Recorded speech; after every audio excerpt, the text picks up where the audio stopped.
Welcome to my dojo. This is Kung Fu Pizza Party, and I'm your host, Brandon Knight. And today, I am here to wrestle with a very, very big and interesting question.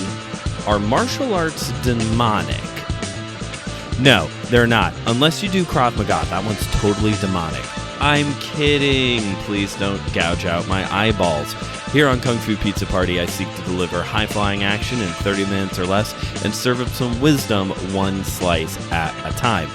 As a lifelong Christian, a lifelong martial artist, somebody who went to school to become a pastor, who currently teaches children ninja, I feel like I am in a very specific place where I can weigh in on this very big and controversial question. A very big and controversial question that for some of you out there may seem like a no-brainer. Of course martial arts aren't demonic. Why are we even having this conversation? Is this really a question that people ask? And the answer is yes. And actually, on the other side of the coin, the people who do say, obviously, yes, it is demonic, kind of have the same opinion as you, just the opposite way of course, it is obviously demonic. Why are we even having this conversation? Is this really a question? Martial arts are very clearly demonic. Now, I can say as a seminary trained individual that this is not necessarily like one of the big theological debate conversations. Free will versus predestination will forever reign as the big theological debate among seminarian students. No, the question of are martial arts demonic isn't one of the main conversations among Christians in seminary. And honestly, it's probably not even remotely one of the main, even a conversation, honestly, within the martial art world as well. We have bigger fish to fry in that world as well. But it is a very niche topic within a very specific part of Christianity.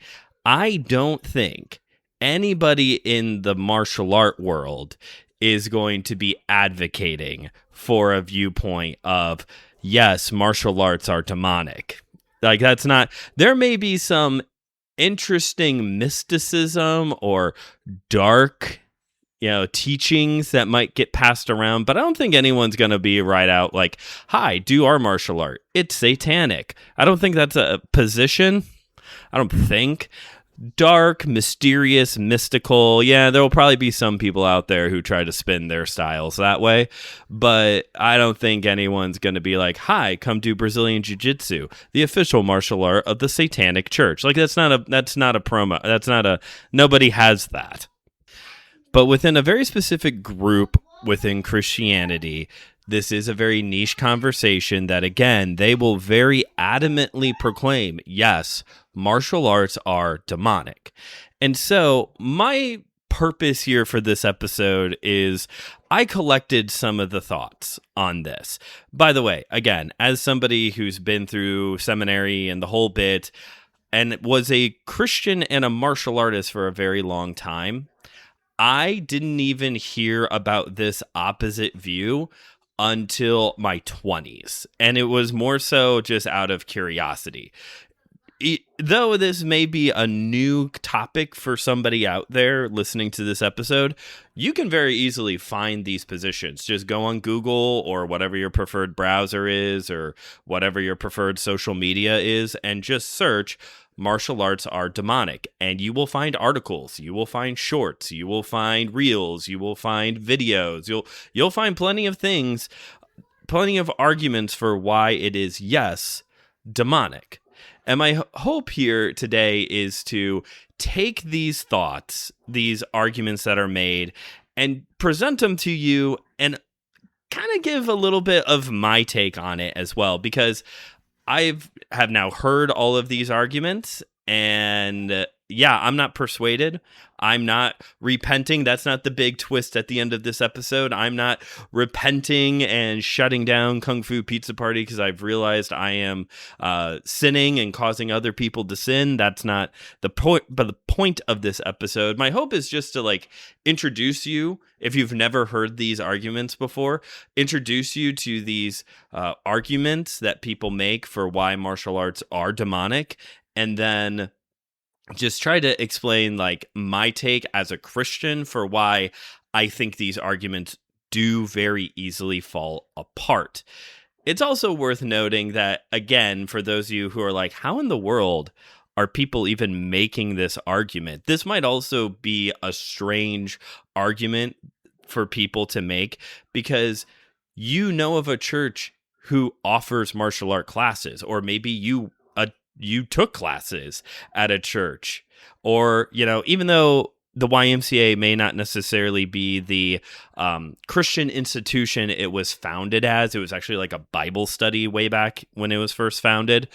It still, even to this day, as somebody who works at one, I would say definitely falls under the theological umbrella of muscular Christianity, which probably should be a topic for another day. It's a whole separate thing worth getting into.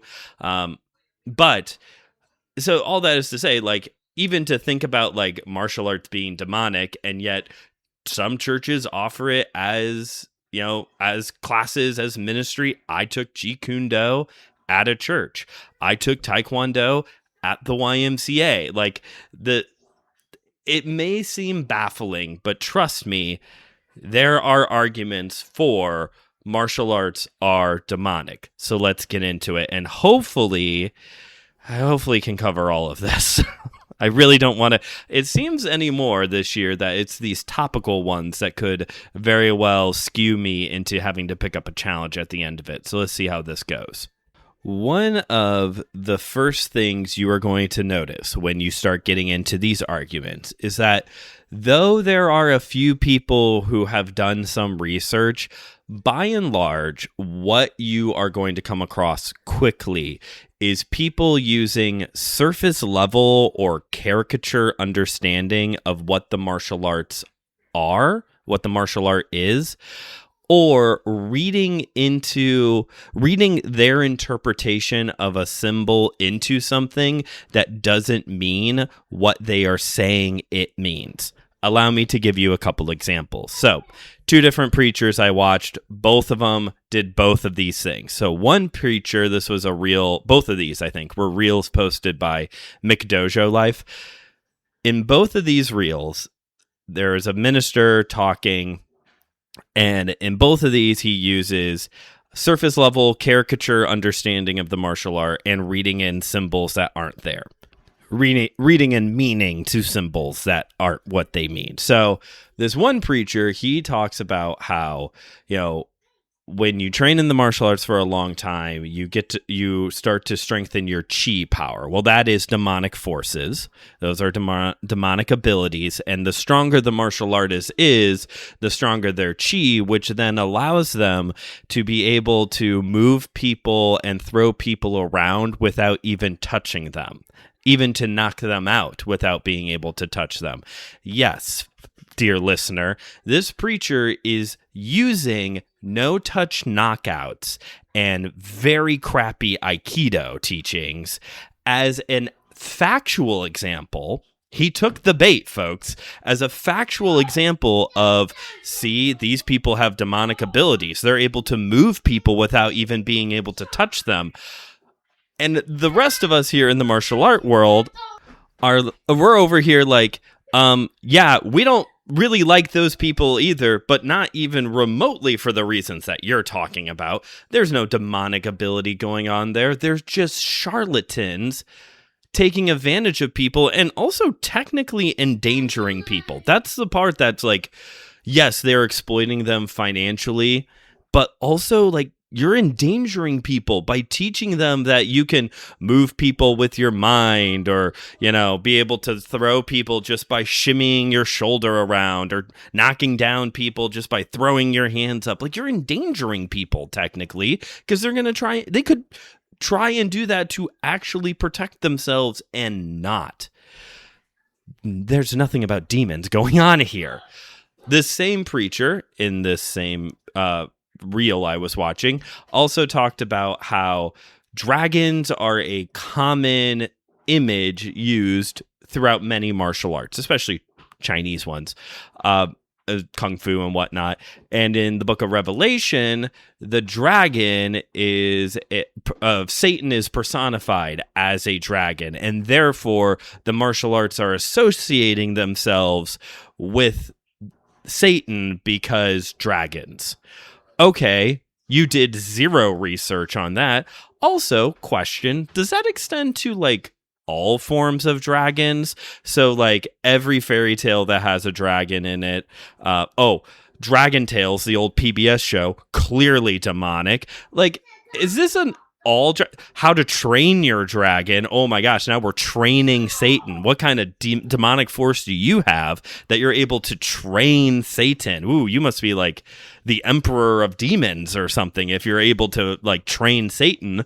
So like, it's ridiculous because the argument immediately falls apart and is not applied to other situations just here and it's such a loose association. It's demonic because dragons. Another example now, different preacher did both of these things though. First off, he talked about the dim muck, the touch of death, okay? Somebody watched Bloodsport too many times here, folks. So if you're unfamiliar, the touch of death is this whole, like, if you punch somebody in the heart, you can immediately kill them. And, okay, so technically speaking, if you are able to produce enough blunt force trauma to the chest during a very specific beating rhythm of the heart, like I think it has to be contracted in that split moment. If you can deliver the right amount of blunt force trauma, you can put somebody into cardiac arrest. This happened a couple seasons ago in the NFL. There was like a Buffalo Bills player, I think it was a Buffalo Bills, got hit in the chest and went into cardiac arrest. This person actually was hit hard enough. The problem is with the dim muck is that the chest is designed to protect the heart. It's not like there's like a hole there it's not like the Death Star where, oh, hey, there's actually a spot right here that will just kill a person immediately. Basically, you cannot actually do the dim muck because the average person cannot produce enough blunt force trauma through throwing a punch. Rather, you need, a professional athlete running full speed trying to tackle you in order to make that happen. But again, this preacher, who apparently watched Bloodsport too many times, haven't we all though? Who apparently he's taking this as actual fact. Thank you, Frank Dukes. This is your fault.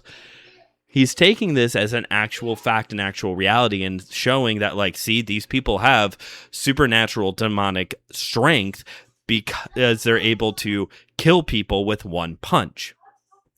I guess One Punch Man would be... So don't tell this guy about One Punch Man. There's going to be... heads will roll if he finds out about One Punch Man. God, I love that anime. This guy also talked about how karate means open hand. And what that means is that you are opening up your hand to allowing demonic influence into your life to strengthen you to become a greater martial artist. And again, that's not what that means at all. You did no research. You're just interpreting something the way that you want it to be interpreted. So that's where this all begins. This all kind of begins with a surface level understanding, caricature understanding, very little research, or interpreting symbols the way that you want them to be interpreted versus actually understanding what this means. Next, let's go on now to the next section, which would be, I always mispronounce this word. It's one of those theology words. Synchronization, I think is what it is. This is the idea of taking, this is like a Christianity thing. You're taking your Christian faith and blending it with other faith traditions, and therefore technically watering down the gospel of Jesus Christ, or at worst, converting to that other religion. Now, again, I'm trying to watch my time here, but there's a whole other separate theological discussion that could come up here about security of your salvation and, whether we lose our salvation or not. A lot of these people who make these arguments of like, oh, you could potentially lose your, you could potentially, become a different, you could join another religion because you did martial arts. Like, they're also the same people who would talk about how once saved, always saved. You are secure and you're never going to stop being a Christian. But if you do martial arts, apparently that's the exception. There's other exceptions, but there is a fear here of blending the Christian faith with other belief systems because particularly Asian martial arts. You don't see this very much in like Western, like historical European martial arts. There's like little to none connection to religion or philosophy within Hema. But particularly like in the Asian martial arts, there is a tie here from the art to a religion, right? Taoism, Jeet Kune Do is very closely associated with Taoism, Muay Thai with Buddhism, Shintoism, Confucianism, all of those. Hinduism, maybe when you get more into like India, like those martial arts all have those influences in them. And so if you do these martial arts, especially if there is an emphasis on breathing or meditation, you are opening yourselves up to demonic influence. And it kind of goes further than that, because you may be thinking, well, I've done martial arts. I've done Muay Thai. We'll use Muay Thai. I think that's a great example for this. I've done Muay Thai. I have not personally, but that might be something you're thinking. I've done Muay Thai. There's a MMA gym in my area. I do Muay Thai. Buddhism has never once come up in this. That doesn't matter because the roots of the martial art may be closely associated with Zen Buddhism or whatever, Taoism. Because of that, because of the roots, even if you're in a dojo or an MMA gym where you are taking the martial art completely devoid of its religious or philosophical roots, that doesn't matter. You are still sinning by association. Yes, you are sinning, you are guilty by association, and if you're thinking to yourself, boy, does that sound like an exhausting way to live, let me tell you, folks, it is, because this is not the only area where sinning by association can get brought up, and it is an exhausting way to live. I have not felt more exhausted or depressed than when I was living a Christian faith that was more so focused on avoiding sin at every cost, at every turn, any remote association, versus pursuing Jesus. But to double down on this a little bit, again, going back to this argument here of, well, you can't do martial arts because they're associated with Asian religions, and the blending of your faith with another tradition or the risk of potentially converting to another religion, this is all just like sin and dangerous.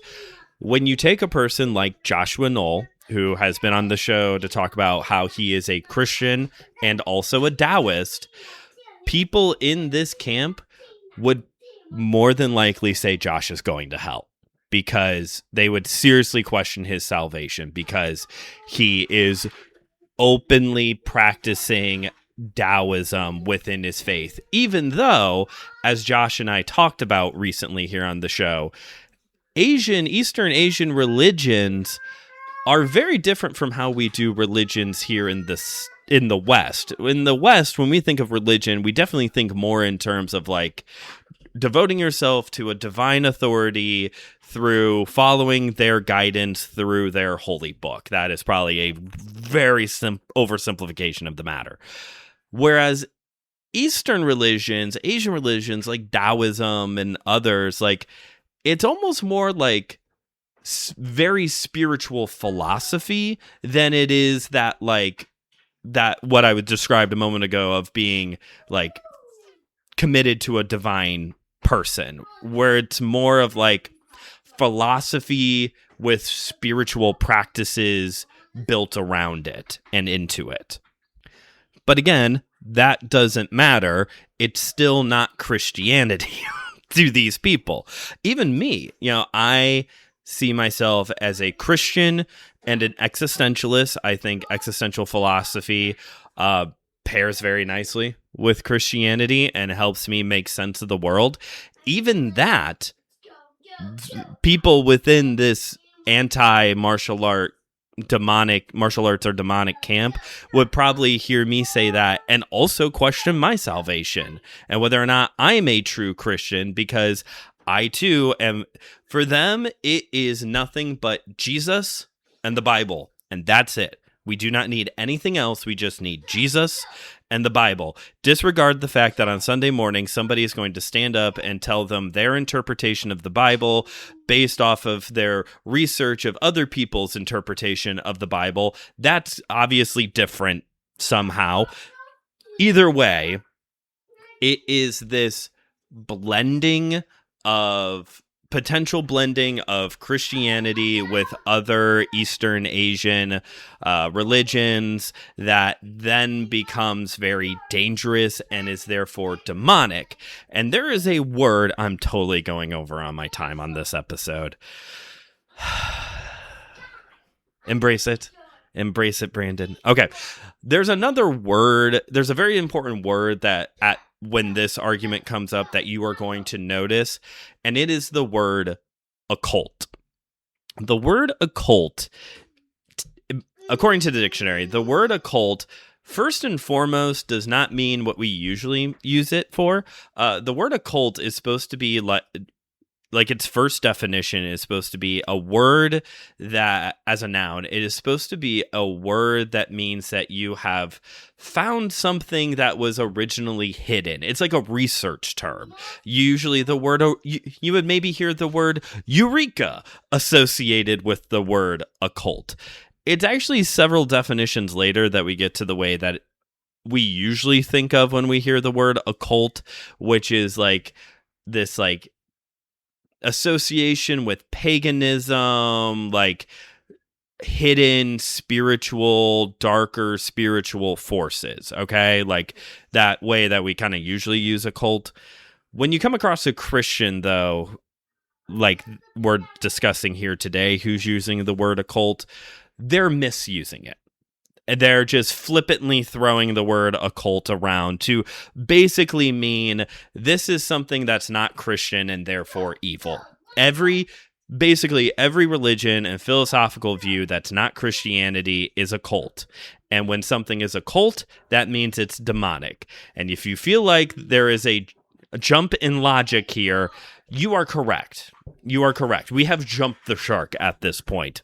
But anything that is not associated directly with Jesus means that if it's not associated with Jesus and the Bible and the way that they are interpreting it, that means that it is a cult and therefore demonic.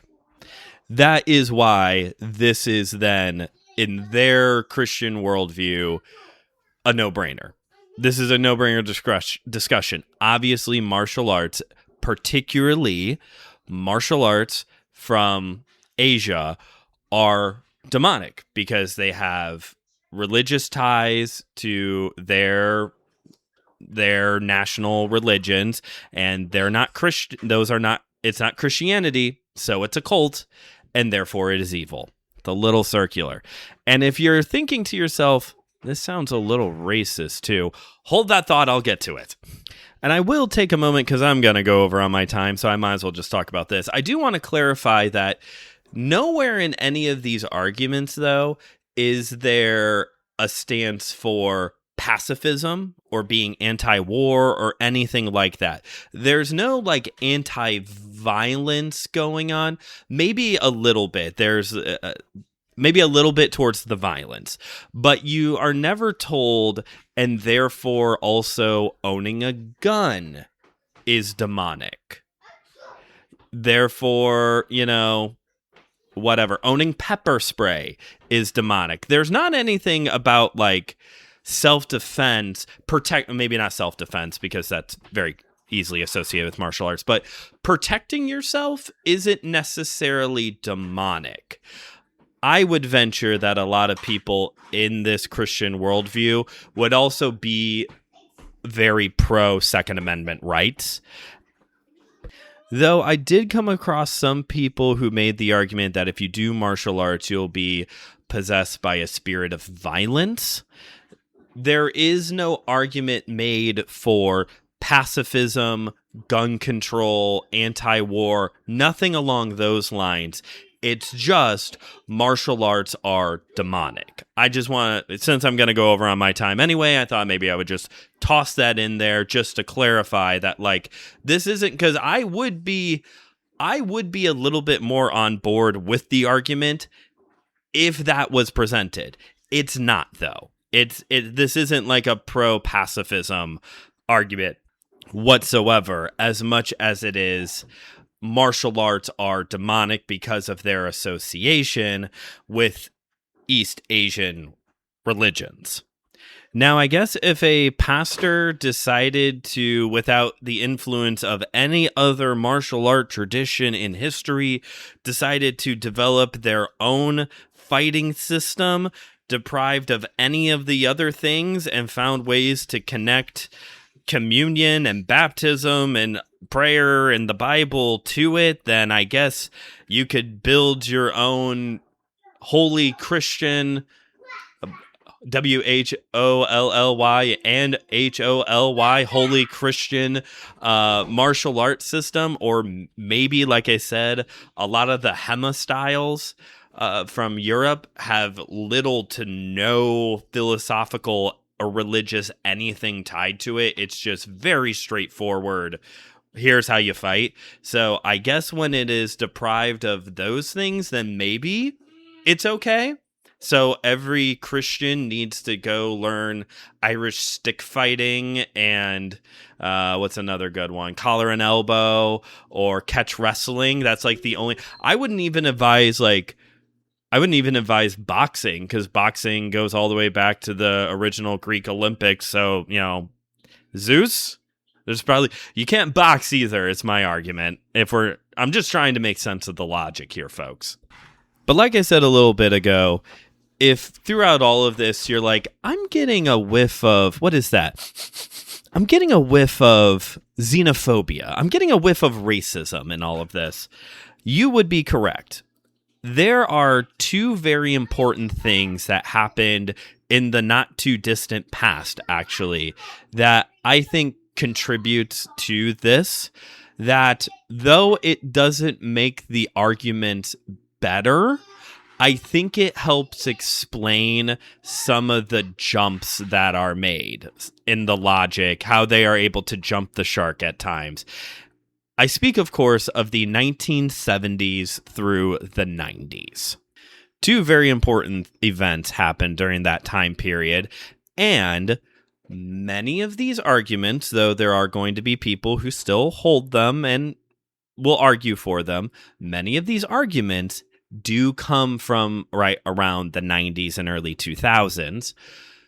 Two very important events happened throughout the 70s and the 90s. One, of course, was the very obvious thing of the Cold War. The Cold War took place during this time period. And as a result, I'm just going to oversimplify a very politically turtastic, that's not a word, but I sure do like it, time period in world history. Here in the U.S., communism was the bad guy. And if something was associated with communism, therefore they were the bad guys and evil. and patriotic Americans want to be on the right side of history. And that included a lot of Christians. And so, if a Christian wanted to be on the right side of history, wanted to be on the good guys, because Christians do think that they're the good guys after all, then to be a good patriotic American Christian, you also needed to be very strongly anti-communism. And I've officially gone over on my time. Dadgummit, I can't do these topical episodes anymore without going majorly over on my time. That's a bummer. Oh, well. Did my best here, folks. I am almost done. Although that is like a preaching sin. Never tell the audience that you're almost done, because you'll probably then go for like 10 more minutes. So for some Christians to be a good, patriotic Christian, American Christian, you also needed to be very firmly against communism, who was very clearly the bad guy. And so anything associated with communism was not only left with skepticism, but also was just, the bad guy. And that did apply to China.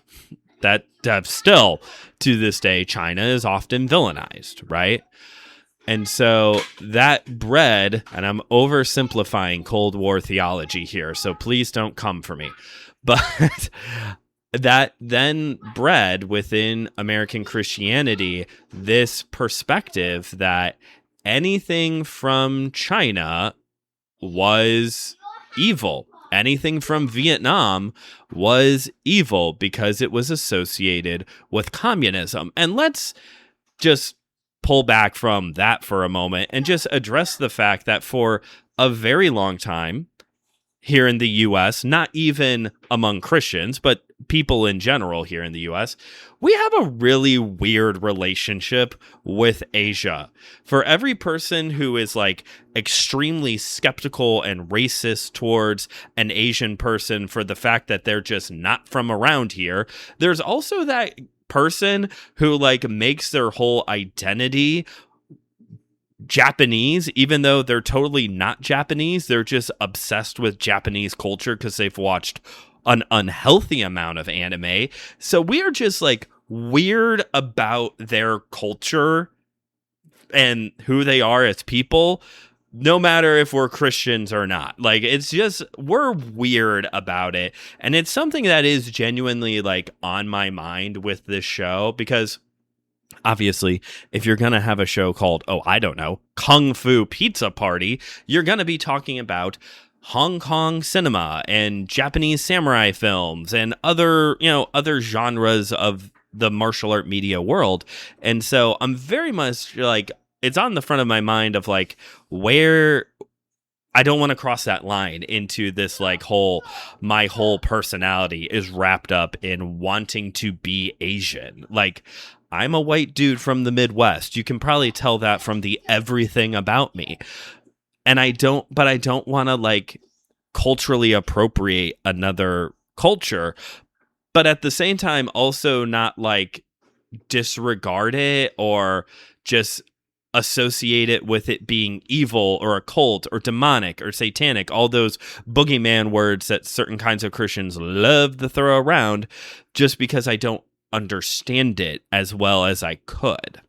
So yes, racism, either directly, outwardly, or just by association. Oh, here we are again with association, because we've just regurgitated this information so many times. Maybe we've lost the fact that it started at racism. We're now at a point of just regurgitating racist thoughts and ideas because of a certain time period in a very complicated political climate here. Not even just in the U.S., or like around the world. Another important event that took place through the 70s through the 90s that I think contributes to this, especially on the whole like occult, demonic, satanic part, is the Satanic Panic. I don't have time to unpack all of the Satanic Panic for you all. We've already gone over on the 30 minutes or less mark, so I don't want to drag this out even more. But if you want to get like a good look at the Satanic Panic, I do recommend Christianity Today's podcast, The Devil in the Deep Blue Sea. Very interesting. Again, oversimplifying, maybe not as much of it. Well, no, No, it was a very. It wasn't a. No, it was a worldwide tumultuous. That's the word I was looking for. Tumultuous. A worldwide tumultuous event, but especially here in the U.S. Basically, there were accounts of satanic ritualistic abuse, I'm putting that in quotes, that were investigated and looked into and were often strengthened by coercing stories into children's minds of events that never actually occurred. A lot of the satanic panic didn't happen.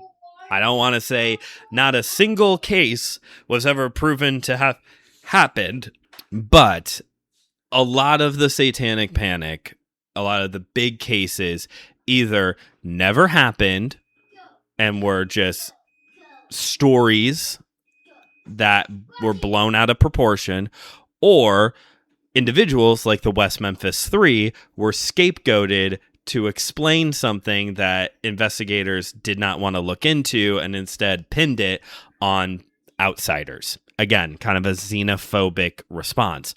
All the while, a lot of the main players on the Christianity side of things who were pushing against the darkness and spreading this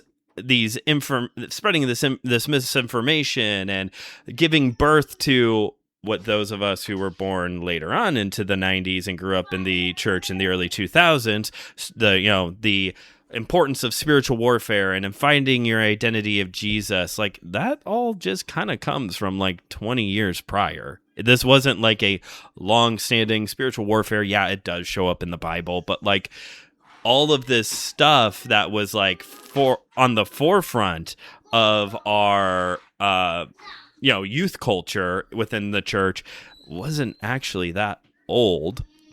The Christians leading the charge against the satanic panic and, making it seem like there was a Satanist hiding behind every corner and interpreting symbols to mean what they want them to mean, like Pokemon is satanic because Pikachu's tail is a lightning bolt, and lightning bolts are a symbol used within the satanic church. By the way, never have heard that argument used against the Flash or Shazam, and they both very clearly have lightning bolts on their chests. Or how Monster Energy drink is satanic because the iconic M logo, if you chop it up, it actually looks like the Hebrew character for the number 6, which means that the M is actually the 666 right back to each other, which is the mark of the beast in the book of Revelation. And so Monster Energy drink is demonic. Sorry, Jim Bros. Sorry, divorced dads who like Nickelback and chugging White Monster before they hit the gym. You're drinking devil juice, I guess. All of these Christians leading the charge against the satanic church and all of this stuff were actually just abusing people, sexually abusing children. They were the ones taking advantage of people financially, being physically abusive, not caring about spiritual warfare at all, but just trying to make a quick buck. They were the bad guys. So, are martial arts demonic? Well, to this theologian, this pastor, this martial artist, no, they are not. It's amazing how this thing that is oftentimes seen as like such a good thing. Are there problems within the martial art community? Obviously, there's charlatans, there's abusers. Obviously, there are actual issues that need to be addressed. But by and large, doing martial arts is good for your physical health, for your relational and emotional health. It gives you confidence. It teaches you ways to protect yourselves. It gives you a cool hobby and then you can start a podcast and talk about it like I did. Like, usually it's portrayed as a very good thing. Are martial arts demonic? No, obviously not. If anything, the arguments to say that martial arts are demonic, that, yes, they are more so rooted in racism and in portraying other religions as demonic just because you don't want to take the time to even really understand them. Something is different and therefore it's demonic. Because this isn't just like a martial art thing. This whole idea of something is different and therefore it is demonic is a common thought that happens in a lot of Christians' minds. Ironically, then there will be other things that's like, well, yeah, we shouldn't even think about it at all. We should just use it for ministry because we can use it to spread the gospel. Like it goes both ways. Like some things are just, oh yeah, I don't understand it, so it's demonic, and then other things are like, no, we can use it to use the gospel. Why should we even think about this? It's wild. Christians are wild, y'all. But here's the unfortunate thing for you listeners. You can't trust me. No, you cannot trust a single word that I just said to you. Do you want to know why? It's not because I'm not qualified to talk about this. I think I am very uniquely qualified to talk about this. But I cannot be trusted. And it is because as I was going over articles and reels and videos, refreshing myself on these arguments, I came across one guy who has a deliverance ministry. Deliverance ministry, for those of you who don't know, means he casts out demons. He exorcises demons out of people. He's not an exorcist like you would think of like in The Exorcist or like the Catholic Church. A deliverance ministry, way more formal, okay? Way less Latin, way less robes. Like it's, okay.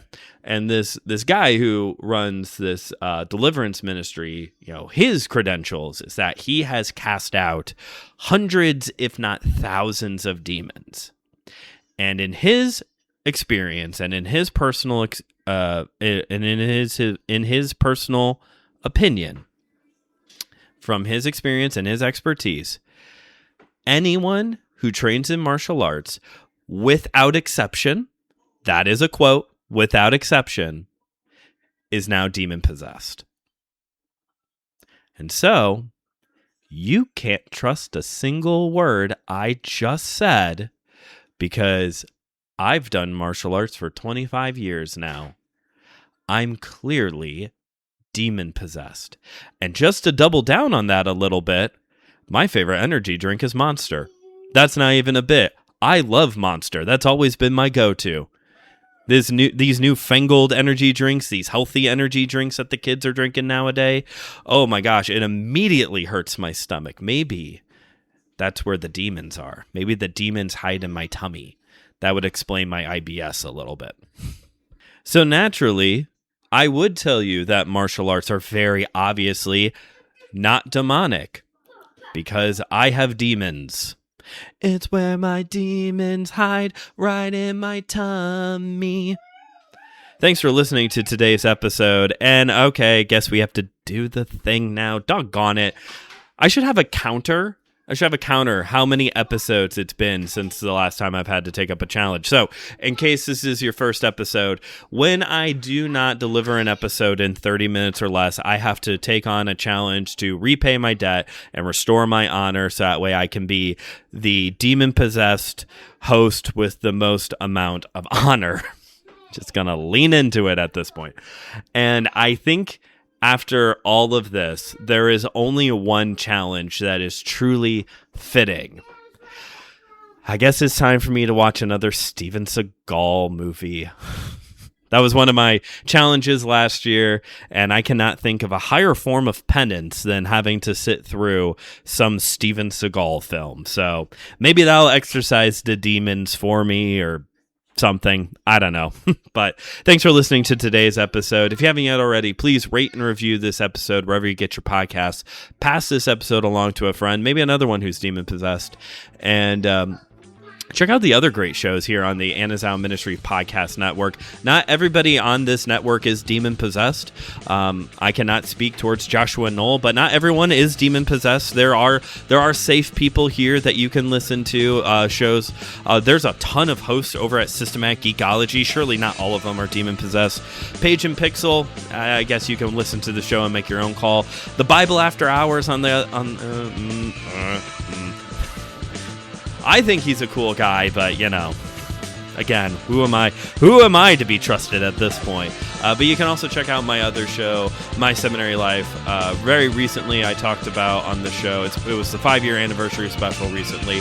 I also talked about the awkwardness that is standing in the back after a sermon and the conversations that happen after you just got done preaching something. So that was a fun little chat. But, again, thank you for listening. Thanks for hanging into this episode. And this is Brandon signing off. This has been Kung Fu Pizza Party, where I have delivered high-flying action, period. Not 30 minutes or less, about 15 minutes extra, and served us some wisdom one slice at a time.